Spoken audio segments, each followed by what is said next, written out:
Lajmi i ditës së martë, ashtu siç pritej, pati në fokus puthjet në shtëpi të Laertit me Gjestin dhe Aldon. Disa prej vajzave e gjykuan gjestin e tij, ndërsa aktori u mbroj duke thënë se disa herë ka patur role ku i është dashur të puth meshkujt në personazhet e tij.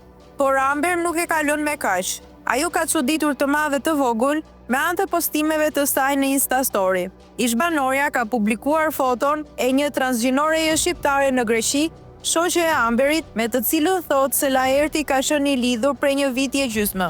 Përveç pjesës së misionit nga vëllai i madh, Laert Vasili ka patur vërtet eksperiencë me një shoqen time shqiptare transgjinore. Nuk ka asgjë të keq ta pranoj. Në postimin e dytë ajo shkruan: "Kjo është goca që ka qenë i lidhur Laerti një vit e gjysmë në Greqi. Është transgjinore e famshme në Greqi dhe pavarësisht që ka thënë se ishte mision, historia është e vërtetë", përfundon Amberi me gjithë sinqeritetin që e karakterizon.